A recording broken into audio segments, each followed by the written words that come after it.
Hello, and welcome back to the Nutrition Digest podcast. We are so excited that you are here. And if we haven't said it to you already, Happy New Year. Welcome to 2026. We are your hosts and registered dietitians. I'm Tara Valenti. I'm Alicia Kugler. And I'm Summer Merrick. We are here, as always, to dish up the nutrition tea, to debunk the myths, to inspire you, to inform, and hopefully to entertain. Today, we're going to talk about tracking your food, that is, who it's for, who it might not be for, how to do it well, and how to avoid the pitfalls of becoming overly obsessed and going into that downward spiral that can occur sometimes with tracking. Yeah, 100%. We are in the thick of New Year's resolution season, and one of the first things that people do is download a food tracking app and try to track their food. So we thought it'd be a good time to dive into this topic. And although tracking can be an excellent tool, we use it all the time, jumping straight into calorie counting without understanding meal structure, macronutrients, or energy needs can lead to confusion. It can lead to over restriction, and it can just lead to burnout and feeling like a failure. So we don't want that to happen. So what is food tracking and why do people do it? Food tracking is basically where you either download an app or maybe you do it in a journal, but basically you're recording what you eat. Very popular food tracking apps are like Lose It or MyFitnessPal. And as you eat during the day, you will write down or enter those foods into a database. It will pop up and it will help calculate your calories, macronutrients, etc. And it can be really, really awesome. You can also use it to track your mood, your movement, how much water you drink, etc. So it has a lot of great things, but there's a lot of ways and reasons why it may not be the best thing for you. I recommend it to most of my clients. I don't know about you guys as well. I'm sure you do in some ways, especially as dietitians. It can be really helpful to really see our progress, and especially at the beginning of the year or when we're trying to start a new goal or work towards something, it can be a great way to keep us on track. Mm-hmm. Like, I think for a lot of people, there is a lot of benefits to tracking. And usually we say, like, when we talk about the goals, like if maybe you're trying to lose fat this year, you're trying to gain muscle, you're trying to manage some health conditions, you have some sports performance goals. But the big one that boils down to is tracking is a tool for awareness. So most people underreport what they're having, or they forget what they've eaten in the day. They aren't necessarily aware that they're maybe eating like 150 grams of fat and like 10 grams of protein.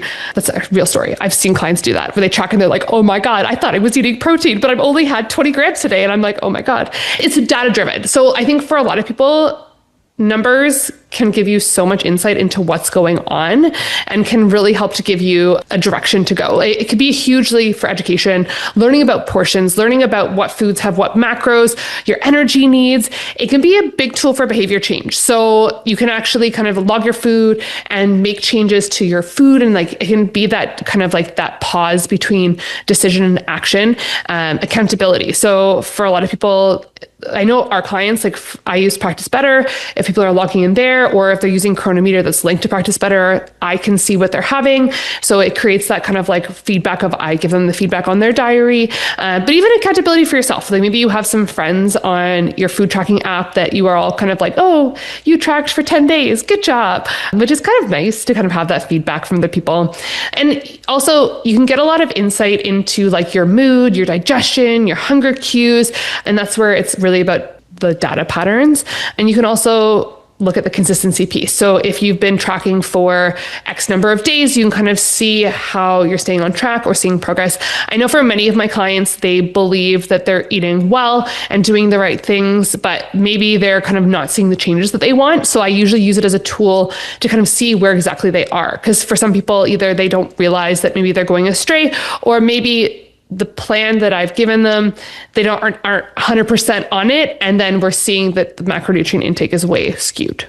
Or I see all the time, the perception is very different than the reality. Mm-hmm. And especially when it comes to macronutrient balance, I do the same thing. I talk to people all the time and they're like, I think I'm doing really good, but I'm just not getting the results that I think I should be getting based on how I feel like I'm eating.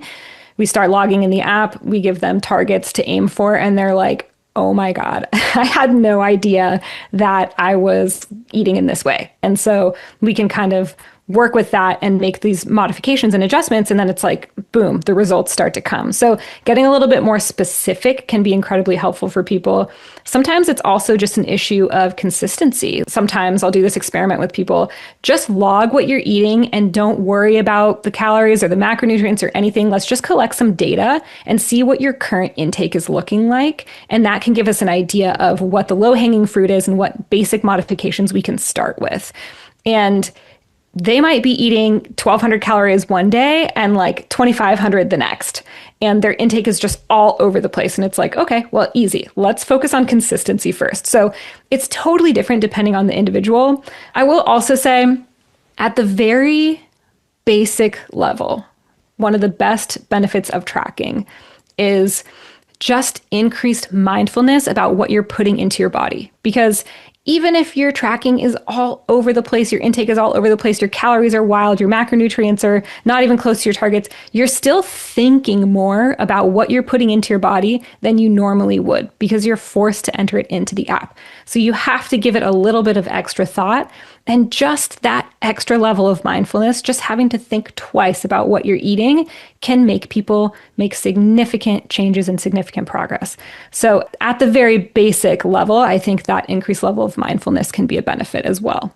And I know we're talking about all like the positives and benefits of tracking, but Summer, do you want to tell us a little bit about some of the drawbacks of tracking or things that you see go awry with some of your clients? Yeah, and I've had this happen to myself as well. I really believe in the benefit of tracking for almost every new client I have, unless they have a history of disordered eating or something like that. I always give people the option, but I encourage every single one of my clients to do some sort of tracking in some way.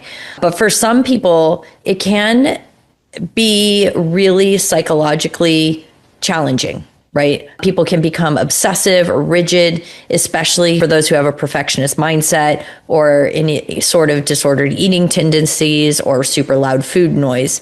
But there are strategies that you can put into effect with stuff like that. I do suffer from this myself. Sometimes I need to make sure I'm in the right headspace if I'm going to track. But often what we can do is consider putting like a time limit on when they're going to track or a time of day. Hey, at the end of the day, go ahead and track. Or when I tell my clients, listen, especially for some of the food tracking apps like MyFitnessPal and whatever, it's great because there's so much data, but it's a challenge because there's so much data. So it can be really, really overwhelming, especially if you're not finding the exact right thing that you're trying to input. But so I'll tell people, I don't want you spending any more than a couple minutes at a time to do this. If it's taking you too long, it's too much energy, too much effort. So let's keep it as simple as possible. Also, if it can be triggering using those type of apps where you're seeing your calories and your macronutrients, just like what Tara said, just get in the habit of writing down your food. Again, doesn't need to take longer than 30 seconds. I don't need to know exactly how many calories or macronutrients, how much protein, fat, and carbs there are. You don't need to see that. I can kind of guesstimate. You don't need to weigh your foods. Keep it simple. That's a good way if you have a lot of food noise to kind of back off because you can get really obsessive. It can be very, very triggering for those with any sort of history of disordered eating or anything like that. Also, I see a lot of clients who end up feeling a lot of guilt or shame over the foods that they're eating. So they either just won't do it or they'll lie or they just give up and then they start in this really negative thought pattern and it's really unhealthy. Another thing is over focusing on numbers instead of listening to your body. So having to hit those specific calories or macronutrient goals and just obsessing over it and not even caring that you're starving and you've done a 10-mile run and you're so hungry because you've burnt so many calories and you're not going to let yourself eat because you're at your 2,000 calories a day. And also, we've kind of mentioned this before, not talking or thinking about the quality of your food. So you're only interested in hitting numbers and not really paying attention to the quality of what you're putting in your body. That's another way that tracking can sometimes be a little bit problematic. But I think, again, the main takeaway of all that is it's very personalized. So if you look at it as data, and I try and stress that with all my clients, this is just data. It doesn't mean that you're doing bad, you're doing great. And if it's too much noise, if this is really causing you too much food noise or too much grief, then we're going to find another way. And I think it's really good to say like, hey, it doesn't necessarily have to be an app. It can be a little notebook. There can be more of like a qualitative food diary, for example, because for different stages of life, like maybe you were just in the holidays where you were enjoying yourself, spending time with family and trying to be present. And then maybe you're someone that travels a lot for work. So January, you're thrown into like a full month or whatever of traveling, which I know I have quite a few clients that are in that standpoint. And they're very overwhelmed by the thought of like, oh my God, I have to track. I'm not actually making any of my food myself. I'm eating on the go. Well, maybe trying to keep like a quantitative food diary where you're focusing on like macros or calories is not appropriate. Like maybe we need to keep more of like a qualitative like notebook and then having us look at it. I think that it's like we have to be really realistic about what is happening in your life and what stage you're in if you are looking at tracking. Yeah, I do also think another thing that is helpful is putting that time frame on it. So I've done this with a lot of my clients already this year. Now that we're done with the holidays, everybody's rearing to go, but some people are very hesitant to start tracking and they hate it. They hate everything about it. So I try and reframe it. We try and realize it's a positive thing. We're just saying hello, just getting back on track with seeing where we're at. But also, let's just do it for January.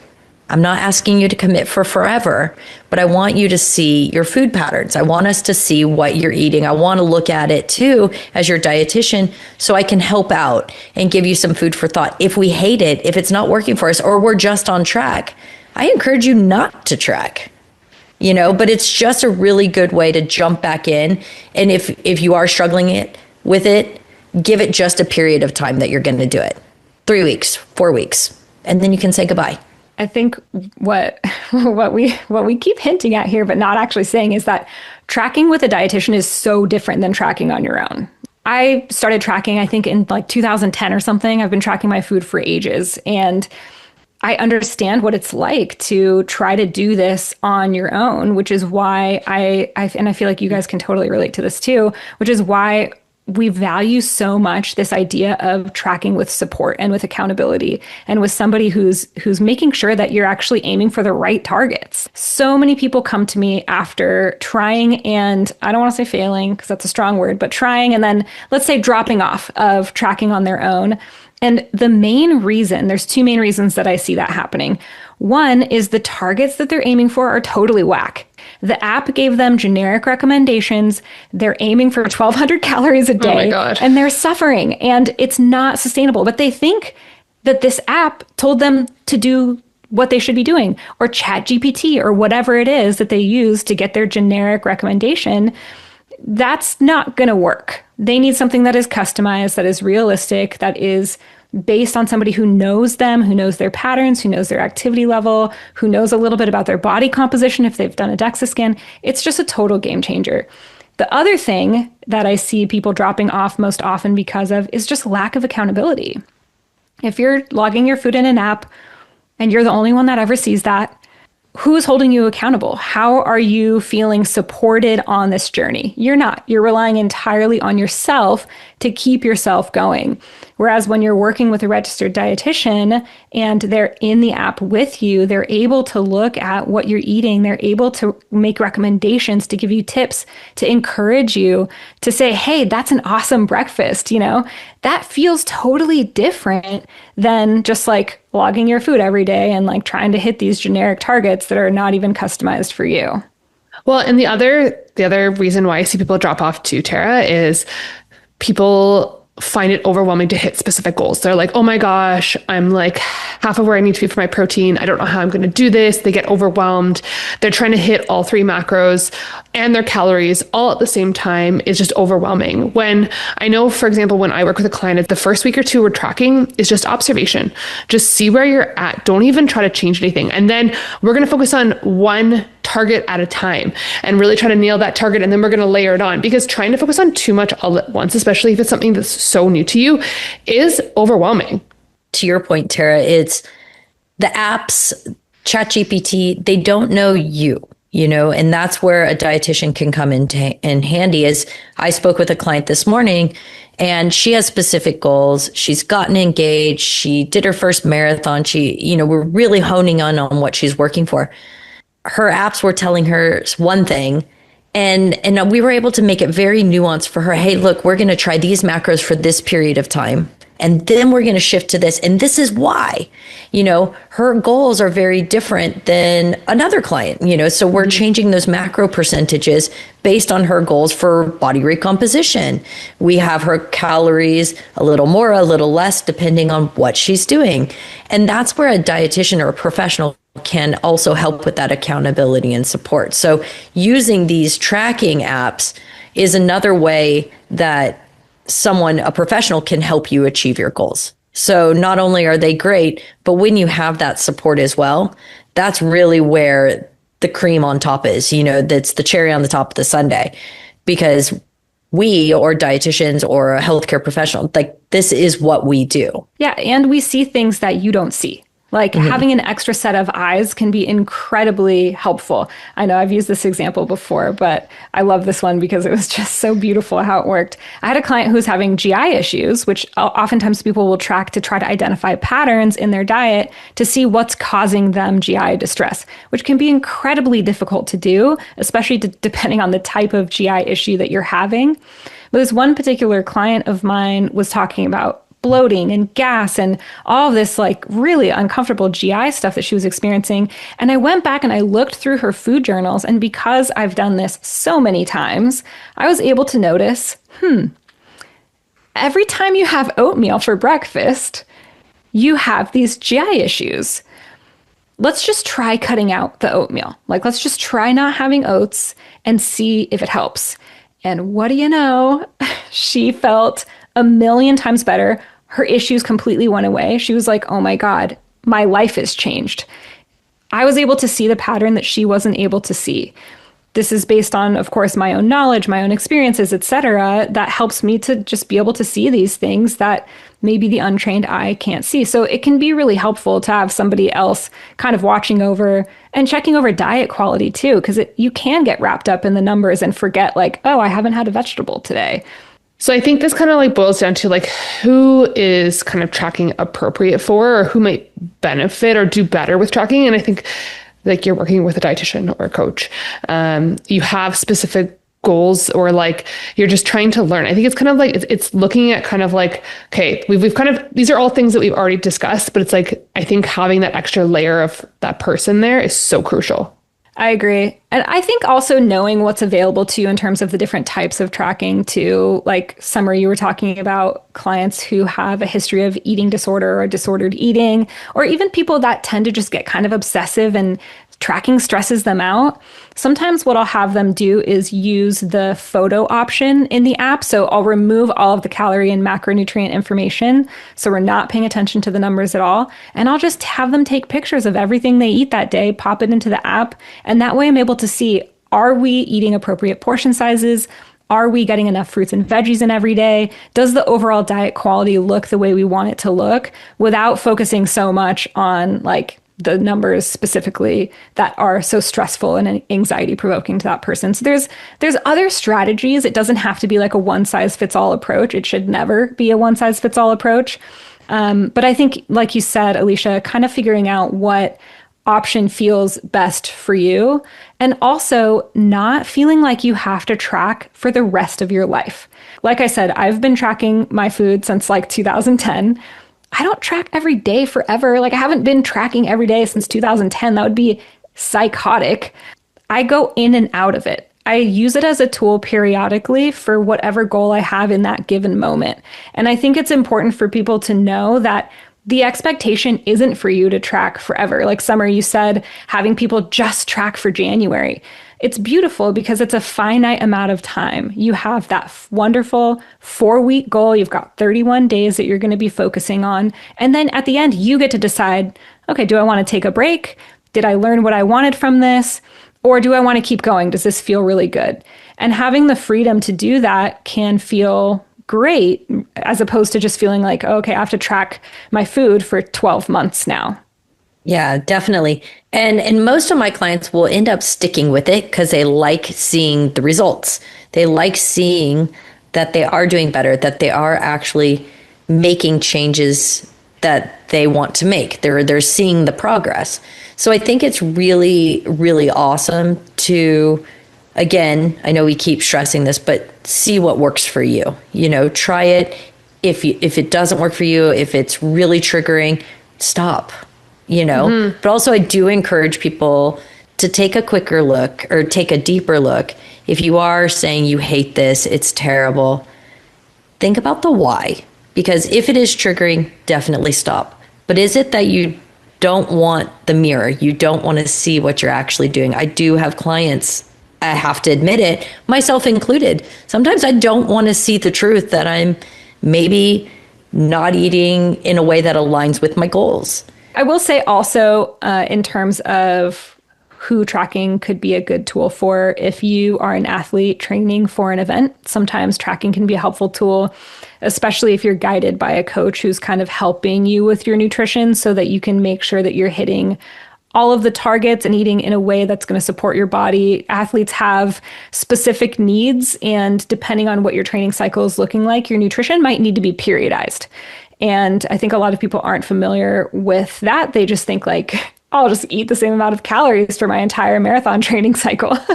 And it's like, no, we need to modify and adjust as you go. And that needs to be structured and strategic. So for athletes, it can be helpful to know, A, that you're getting enough food in and that you're getting enough nutrients in to support your body with the sport. So that can be a great tool as well. I say that with caution too, because I know some athletes really struggle with the nutrition side of things, and it can be challenging to do something like tracking because it's a little bit triggering for them as well. So again, finding a way to make sure that they're getting the nutrients that they need in a way that feels good for them. And if you're more analytical and data focused, using a tracking app can be great. If you don't like numbers and that gives you anxiety, there are definitely other ways to approach that. Yeah, and we've kind of already alluded to like different tools for tracking. So I guess we can take this moment to kind of like go review some of them. Like I know Practice Better is the one that all three of us have used. We've already kind of talked about it. And the nice thing about that is like you're always working with a dietitian when using Practice Better.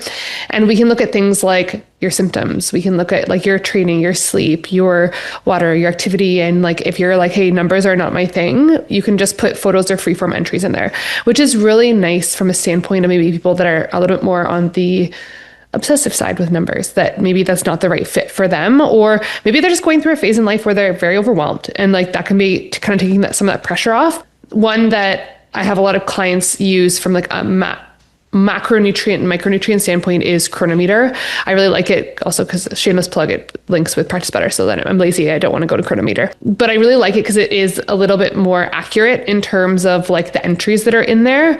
And it is very user friendly. I like that one. And then MacroFactor is a new one that is actually, it's one of the AI apps that I've played around with a little bit in the last month or two. And it's actually, of all the AI tools that I've seen for tracking, it's kind of nice in terms of like taking a photo and like importing what you're having.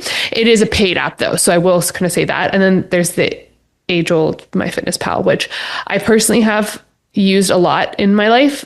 I do have some qualms with it, and I'm very careful about who I recommend it to, but a lot of people are familiar with it, so they like to use what they already know, just because it is a huge database, but anyone can enter things into MyFitnessPal. So you have to be really careful because you can type in orange and you can have like 10, 100 million entries. Like I stress enough that like some of it's going to say like your orange is 0 calories. So you have to be really careful with that one. And my other thing with MyFitnessPal that I'm a little bit hesitant about is that if you hit complete your day, it'll tell you how much you weigh if you continue to eat like this, which I personally find a little bit triggering, even for myself, because I think that's very judgmental of the app. If an app can be judgmental. And for some people, it's just the notes app on their phone, like a little journal app, notes app, if you're going to be, or like a little notebook, because that is still a form of tracking and keeping note of your food. I have a client who uses Lose It. And the one thing that I like about that app is that she set it up so that it sends me a weekly summary automatically every week. She doesn't have to do it. It does it for her automatically. And the summary is actually relatively comprehensive. It's not as good as what you can access in like Practice Better, but it is kind of nice. And it's accountability for her that's like relatively effortless. And for me, I get to see where she's at and that she's actually been tracking. So I do like that. For what was it? Not Chronometer. The other one you mentioned, Alicia. MacroFactor? AI. MacroFactor. is there a practitioner way to view what clients are doing? So, yeah. So that is the one thing, like, and again, this isn't perfect with MyFitnessPal either. And it's like ancient and I have, well, you can add friends. In MyFitnessPal. Yeah, that's what I do. That's what I mean. So like with that, I can access my clients' stuff if they add me, which is a really nice benefit. So if you can't do that with the other one, then it's like, yeah. But the one thing about MyFitnessPal is like so many of the old free features are now paid. So much is premium now, which is frustrating. But yeah, the barcode scanner. I know that's such a bummer that the barcode scanner is now a paid feature. But it's also not expensive. Like, no, it's like $20 for the year or something like that. Yeah, it's like just buy it. Yeah. I have most of my clients on MyFitnessPal. It's tried and true. I have a big doc, or not a big doc, but a little notes doc that I share with people on tips for MyFitnessPal that discusses some of those little hurdles that we all have and issues that we have with there being 5 bazillion entries for every item. But there's not a huge barrier to entry to get on it. You know, it is not paid. Well, there's a paid version, but it is free. Your practitioner, a dietitian, can have access if you share it with them. So that's been really, really helpful. It takes one less thing for our clients to have to send to you or send to us because we can already access it. Mm-hmm. Yeah, it's pretty user friendly, and you can also go in and customize your targets too relatively easily, so that you're not trying to aim for 1,200 calories a day. Exactly. So what are some tips that you would give clients for kind of using tracking as a tool, not as a rule? I often get asked questions about like, how do I track when I'm eating out? That's the one that I get asked the most about. And I'm curious what you guys tell people when they are like, I eat out a lot. How do I track that? I have such a hard time tracking eating out. There's multiple different things that I would tell them in that scenario. So one would be like, if it's a restaurant that has like a chain that's similar, be like, okay, so you're at like this local Mexican place. Okay, look up like Chipotle. It's a random chain. Look up for a similar dish, for example, so that we kind of have an item that's similar. For some people, I'm like, try to track what you can using a hand portion guide. Like if you're getting like a steak and a potato and a side salad, let's use your hands to be like, oh, it's about 8 ounces. It's about a cup. And like always kind of overestimating the amount of oil when you're eating out, because you are always going to have a lot more oil and you can tell how shiny it is. Those are 2 strategies that I give my clients. Summer, what about you? I do the same. Typically, I'll just say, if you are eating out, try and put that it's a restaurant or something restaurant style, blah, blah, blah. Because often for me, one thing I really pay a lot of attention to with my clients is sodium. And if you're going to be eating out, your sodium level is going to most likely be much higher, or the sodium that's in the foods, because they're cooking it with love, which means salt, fat, oil, all that kind of goodness that makes the food taste great. So I say that. Again, portion sizes, I just have them guesstimate how much. But always, if you are looking at something like a MyFitnessPal when you're tracking, in that case, you don't want to go with the homemade entries or something that seems very calorie reduced per se, because chances are it's not. But if you do go to a restaurant that is a chain that does have their nutrition facts up there on apps like MyFitnessPal, oftentimes those specific entries will be in there from that restaurant. And then I just say, also, don't stress too much about it. Exactly. Take your time. Don't spend too much time, but really just don't let it get you down. Do the best you can. Come up with something that's as close to what you've ordered, and then let it go. Yeah, I think people get so obsessed that like have to track things perfectly. Your body doesn't know if you're off by 100, 200 calories. Like put something in as a placeholder so that you're able to reflect. Like if you wake up the next morning and you're feeling really heavy, okay, let's use that information. It's just meant to be as a tool to be able to reflect later on. Yeah.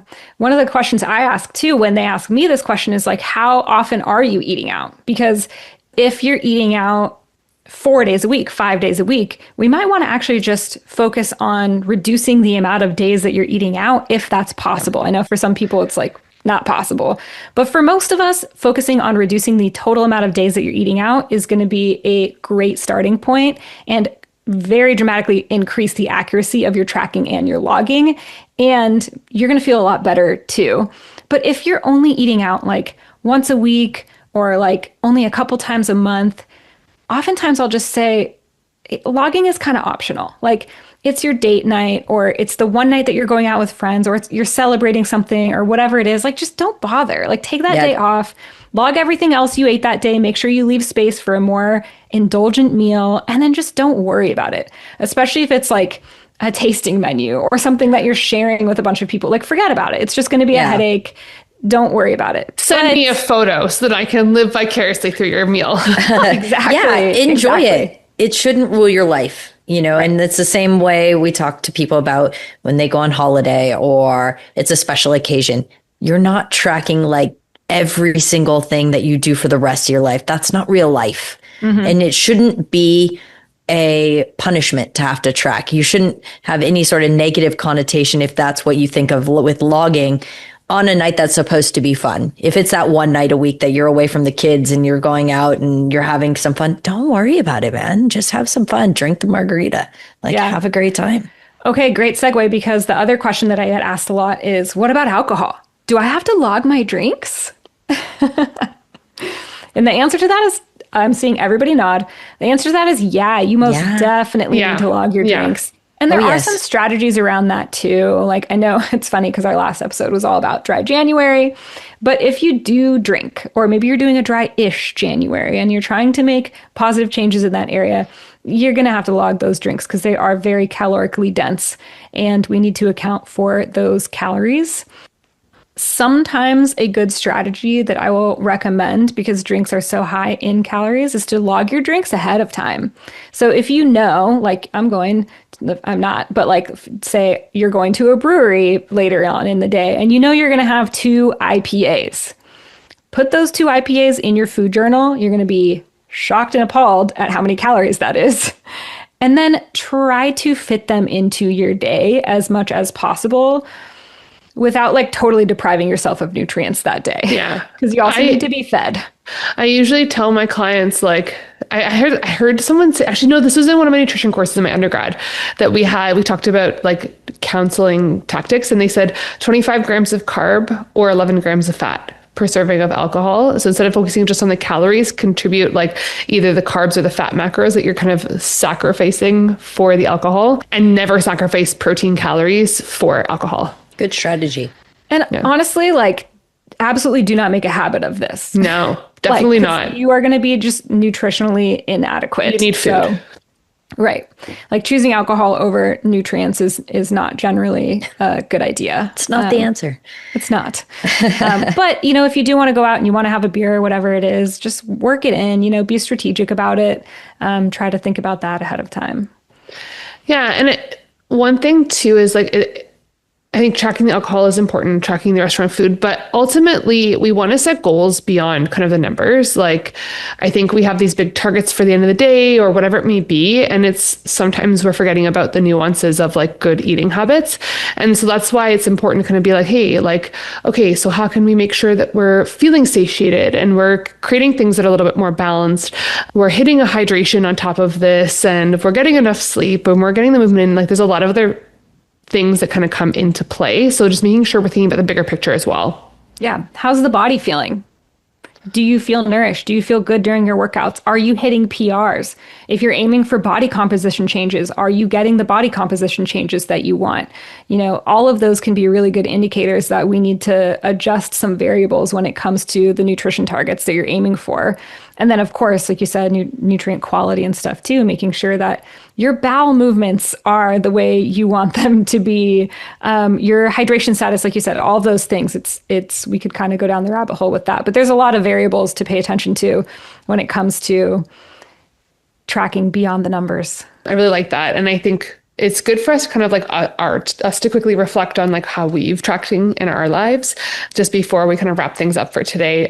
I know, Tara, you've kind of alluded that you've been using it on and off since 2010 periodically for events. I know for myself, I've been using it on and off for probably like since 2014, I think. And for me, I have to monitor like I have a tendency to undereat. I think a lot of women have a tendency to undereat. And so I'm using it as a feedback to just make sure I'm fueling my body, especially during phases where I'm training a lot. And I have like a tendency, like because of bodybuilding, sometimes get obsessive about it or like get too focused on that, and that I will intentionally take a break, but I'm still being mindful and putting a lot of the same frameworks of eating in place that I would have even if I was tracking. And so I think it's important to kind of catch yourself when you're going through phases where maybe you're getting a little bit too obsessive about it, and then kind of like taking a step back so that you don't burn out on that kind of like tracking or fitness goals. Yeah, I agree with that for sure. And I also, like Tara, have been on and off of MyFitnessPal since like, I think it was 2010 as well, maybe a little earlier when they first launched the app. What I really like to use the tracking apps for is when I've come off of a vacation or off of a break and I just find myself slipping or just want to get back on track, so not necessarily for the new year, but it may be that I've started eating dessert every day and going out more with friends. It's a good way for me to recalibrate. Also with challenges that I have for myself or goals that I'm trying to achieve, really making sure that I'm trying to hit those protein targets, because I am someone who has a tendency to undereat or underfuel and hasn't always focused on my protein intake as much as I should. But then I also really, really listen to my body too. If I start getting obsessive, if I start feeling really negative about how my body looks or start body shaming or anything like that, it's time to step back or reassess, reframe my focus, reframe how I'm looking at it and say, this is data, and keep going. But I do think it's incredibly helpful for, accountability, even if it is for myself. But in all honesty, I wish I had a dietitian as well to be looking at mine so I would be more accountable. You know? Right? I know. Same here. I'm like, would it be weird if I hired a dietitian? I know. I'm like, can we just hire each other? Yeah, because I love having a coach. Like I'm so coachable and I love having that level of accountability. And I feel like it is kind of nice to have somebody being like, so your fiber is kind of low, or like, Tara, you haven't been hitting your protein goals for like 5 days, because that's where I struggle. I struggle with protein. I am great with diet quality most of the time. Like I do well with that, but I always struggle with protein. I always have. I just like don't have an appetite for as much protein as I need to be consuming for what I do. And so it's something that I have to be super intentional with. And I tend to get too relaxed with it often. And I'm like, it's fine. And it's not. Like I need to focus on this so that I can repair and rebuild the way that I need to for all the things that I do. I have the opposite problem. I'm like, because of the bodybuilding, I'm like protein all day. Like I could hit 200 grams of protein easily without even blinking an eye. Carbs, on the other hand, have been a little more of a struggle, but that's just like, I think it's a difference in like my athletic background, right? Yeah. Carbs is never an issue for me. Yeah. Well, like you're strength and power, Alicia, and I'm endurance. So like, of course, I'm like carbs all day. Protein, I'm like, whatever, like if I was left to my own like devices or whatever that phrase is, 60 grams of protein a day, that's probably what I would default to. I like have to push to get enough protein in. I'm like you. Yeah. For sure. Yeah. Awesome. Well, summarizing all that we've had to say about tracking, it is a tool. It's not a requirement, but it can be really good to boost awareness, have accountability, really make sure that we're consistent, and educate yourself overall about what food you're putting into your body and the habits that you have. I would say like make sure you get the foundations first about like meal structure, understanding your macronutrients, regular eating habits, and listening to your body ultimately, because just because your goals are a certain thing doesn't mean that we have to starve ourselves because we are hitting our macro goals and we're still hungry. So make sure that we find that balance.